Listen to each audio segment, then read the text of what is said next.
Recently, I've become obsessed with the Pikmin series. Olimar was one of the characters to interest me the most in Smash Bros. Brawl growing up, so it's been very cathartic to finally check out his games and like them as much as I hoped I would. I'd contemplated videos to do on the series while it's fresh in my mind, and ranking the boss fights was the first thing that came to me. I thought of covering the whole series in one video, but not only would that be way more work, it'd also be very tricky to narrow down what actually counts. What would be considered a major boss in the first game, like the burrowing Snagrets, now only count as a mini-boss in the later games.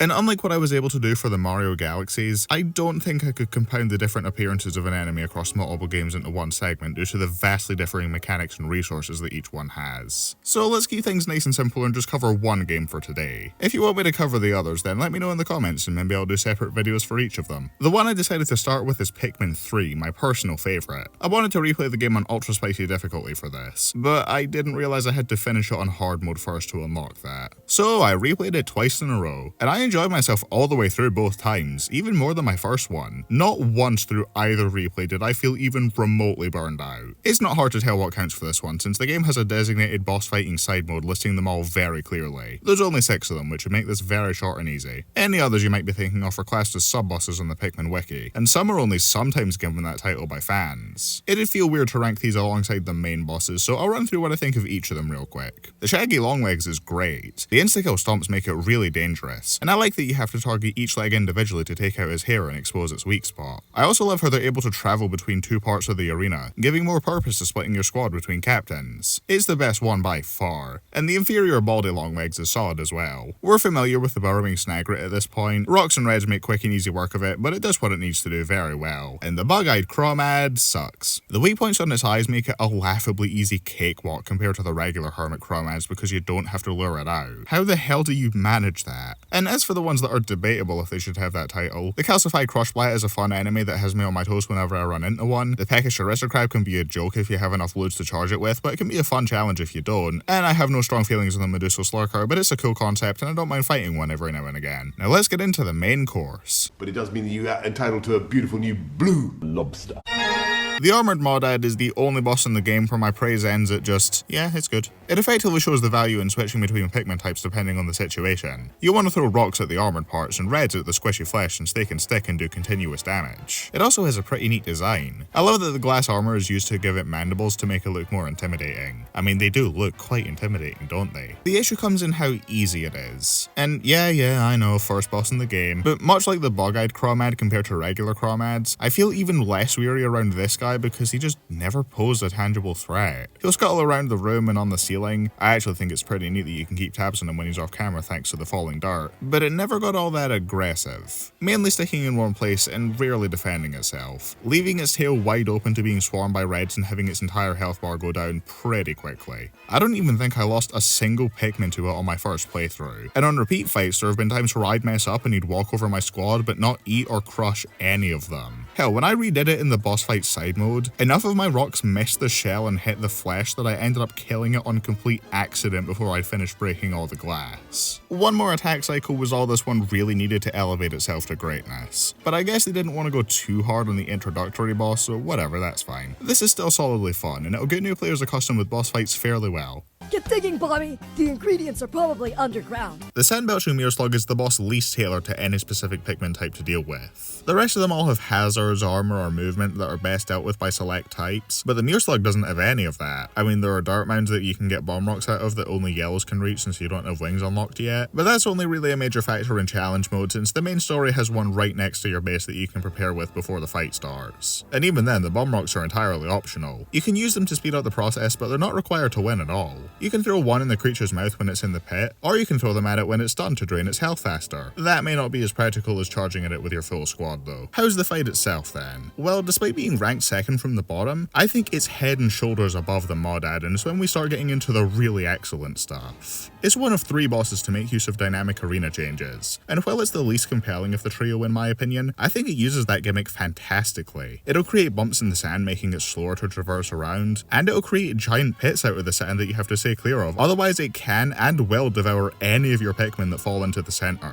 Running against the falling sand pulling you in while you try and whistle your Pikmin is really tense and exciting. It is a huge oh shit moment when it makes an even bigger pit in the final stage. It is possible to attack its mouth here and make it jump out by charging at it, but realistically your best shot here is with a bomb rock. Speaking of rocks, there is one more attack phase this thing has where it'll spit those out at you, and if there was any time I missed the brutality of Pikmin 2, it would be here. The vast majority of the time I've been hit by these, it does nothing more than bury the Pikmin hit by it into the sand. And that does open them up to falling into the sand pits that get made if you don't pluck them first, but at the same time it feels a little too handholdy for a mid-game boss. Still, it's a solid enough way to keep you on your toes, and it's one of the few times where I actually remember to use the dodge whistle. This is a really solid boss that goes to show how good this lineup is on average that it plays so low down. It's really well thought out both in terms of how they use the arena and in how you can use any of the 3 Pikmin types available to you, giving all 3 of them value by how rocks and reds are more suited for direct combat, but yellows are the only ones who can get new bomb rocks from the mounds if you run out. It's probably my least favourite from a design standpoint, but it still looks pretty cool and is a lot of fun to fight. Maybe a little more so in challenge mode since you can't have bomb rocks pre-prepared, but either way, it's a banger.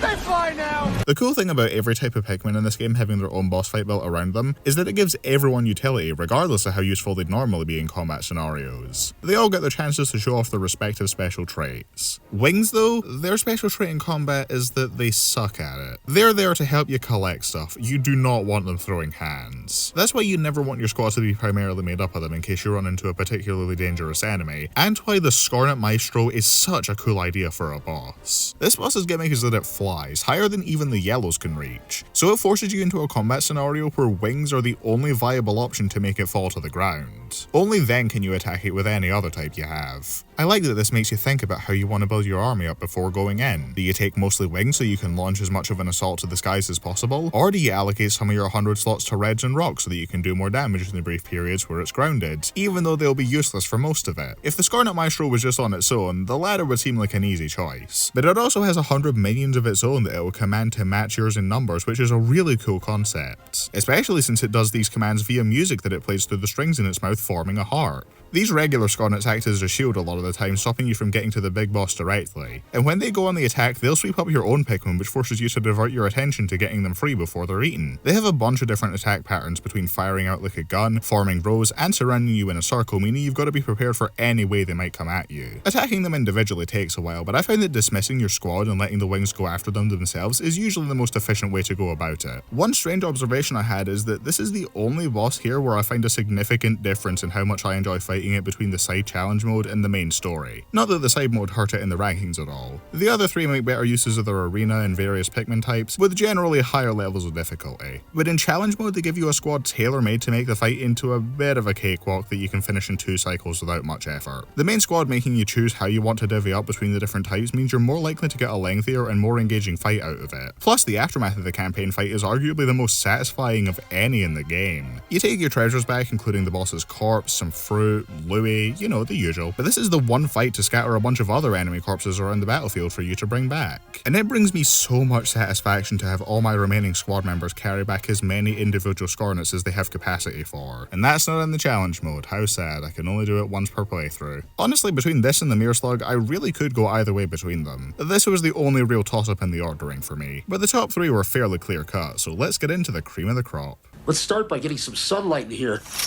I did not expect the Behemoth Fossbat to rank this high after my first playthrough, but each repeat fight of this thing has only made me appreciate it more. Out of the 3 bosses to have dynamic arena changes, this is the one that does it in the way I like the best. The Mirror Slug and the Myreclops are both able to create danger zones, but for this one, the entire room is the danger zone with only small safe spaces under the glow caps. The Fossbat is able to camouflage itself, and you have to be ultra vigilant of where it is at all times, both to make sure you get to cover when it's near, and that you don't waste any of the opportunities to attack it when you turn the light on. You only get a few of them before the end goal of the big light engulfing the whole area, so for the most efficiency, you'll want it as near the smaller ones as possible so you can rush it quickly for maximum damage. On the topic of the big light actually, I really like how it isn't an automatic win. It gets rid of the camouflage, but it can still regain its composure, fight back with its dust attack, and take to the skies again. And it forces you to weigh your options. Do you go for the big one immediately, or do you go for the smaller ones? Both options have their own advantages and disadvantages. The boss might not be in the range of the smaller lights when you want it to be, or it might be near the bridge you need to build to get to the big light, which can cause your progress to get disrupted.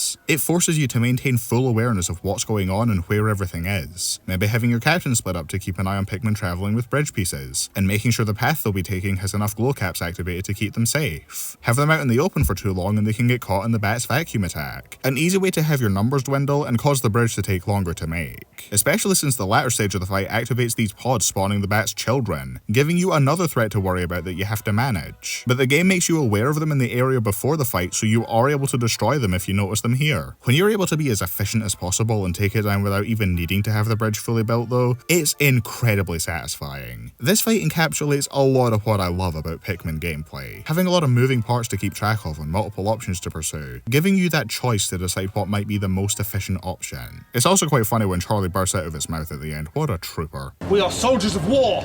Nothing can— Oh my god, it's enormous! I promise that this list being almost perfectly lined up with the order you fight the bosses in the game was not intentional. It's not my fault the devs knew how to pace themselves and make almost every fight better than the last. Anyway, the Quagmire Clops, yeah? This stands out for how massive the boss feels, more than any other in the series. Trying to get your Pikmin to beat up its feet before it can stomp down is really thrilling, and I love how it makes use of the arena to create puddles. If you know ahead of time, then you can bring blues, but it also has the crystal that you need to break to initiate the fight, so you have to bring rocks with you who are in danger of drowning. Or if you want to risk it further for the extra damage, you can bring reds, who would also need to watch out for the water and are at even greater risk of being crushed. I also appreciate the different ways the beast has to keep you away from the weak spot, between the tongue sweep, which is an immediate death sentence for any Pikmin caught by it, or by tilting and throwing you off if you manage to stay on it. And later on, that'll put you right in the lines of its body slam if you're not careful. Its crush attacks are a lot less forgiving than others of the same type in the game, meaning it can be risky to charge your squad towards its feet in case it raises and they miss it. And during the last stretch of the battle, the tongue attack goes around twice to catch you off guard if you get too complacent. It all helps give this a higher level of difficulty that I don't think many of the others are quite able to match, resulting in this being one of the most engaging parts of the game for me and the boss where I consistently lose the most Pikmin.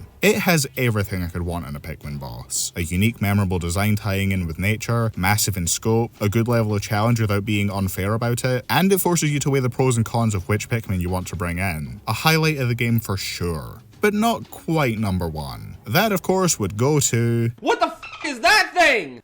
I don't know. The Plasmwraith is at an unfair advantage because I feel it's the only one where it's fair to count the level itself as part of the fight. I mean, it is an active threat that you're trying to avoid for the whole of the Formidable Oak, in the same way as the Water Wraith for the Submerged Castle. That one's memorable for the hellish chase it puts you through, leading up to a super cathartic moment where you make a mockery out of it. The fight on its own without that build-up is nowhere near as fun. The Plasmwraith, on the other hand, is an already excellent fight, bolstered even further by that build-up. Pikmin 3 is the game in the series where I find multitasking the most satisfying. Since 2 doesn't have the Go Here feature, and I usually want Ochi by my side in 4 anyway, swapping between the captains here to maximize efficiency is a lot more fun to me, and so having the final level be a gauntlet based entirely around that is perfectly tailored for me to love it. It's so tense and exciting to try and lead Brittany away from the big sludge monster as you make progress through the puzzles with Alf and Charlie, making sure to take into account any shortcuts the Plasmwraith can take over walls that you can't, and fighting back against it to recover Olimar if it manages to snag him away from you. The threat of the mysterious life form never truly goes away, because even though there is one space in the water that you can bring Olimar where it can't get him, this is strategically placed near the very end of the gauntlet, and it'll then seek out the other captains. So if you don't want it interfering with you building the bridges and making your way to the exit, you need to keep Brittany on the move elsewhere. It all culminates with such an amazing final fight, a contender for the best in the whole series. I might potentially like the Ancient Sirehound from 4 a little better because of how much longer and more challenging it is, but I can also appreciate how the Plasmwraith makes much better use of all 5 Pikmin types. Against the Sirehound, you really only need purples and occasionally reds and yellows to deal with the fire and electric hazards. The Plasmwraith though has attacks suited around every single Pikmin type in the game. Fire for reds, which is weirdly the only boss in the game to do that, electricity for the yellows, water for the blues, glass for the rocks, and sometimes it'll fly up and only be reachable by the wings. It feels like everyone gets their chance to shine here. It is possible to do it with only only one type, as it may randomly spawn more of one kind of hazard, or you can just wait out till the next cycle. But if you want to be efficient and prepared, you have to bring along everybody. It'll even sometimes run into its own elemental hazard as a means to shake off large groups of Pikmin stuck onto it, which is a great way to encourage you to handle those as quickly as possible. It also throws out some rapid fire skewer attacks as a means of keeping some distance from you and incentivizing you to only attack its blind spots. Though my one gripe with that is that I wish rock Pikmin weren't immune to it. It makes them come across as much more valuable to bring than the others. Attacking it will cause its body mass to break off and form puddles, which are super satisfying to charge or dismiss the squad and watch your troops break apart. This causes it to shrink the further along you go. A really cool way to visualize the progress that you're making against it. Oh, and the design? Yeah, this thing looks sick as hell. The liquid gold form gives it this otherworldly, unnatural look unlike anything else in the series. Die 2018, Reborn 2013. Welcome back, King Ghidorah. Same with this unique style of health bar that goes down with the body mash rather than when your Pikmin attack the main body. I like how little we know about it, especially since it's completely fine in the ending cutscene, leaving plenty of room for the next game to expand on it. The Plasmawraith just has everything going for it. It looks awesome, it poses a genuine threat, the level leading up to it enhances it, making it lengthier and harder to get through with no casualties. It has this cool mysterious feel with how little we know about it in the series lore. It's a borderline perfect end to a borderline perfect game in my eyes. My favourite boss fight in the entirety of Pikmin 3. And there we go, all 6 Pikmin 3 bosses ranked. This is one of my favourite games, so of course I had a great time getting to talk about it and replaying it twice over not too long after my first playthrough.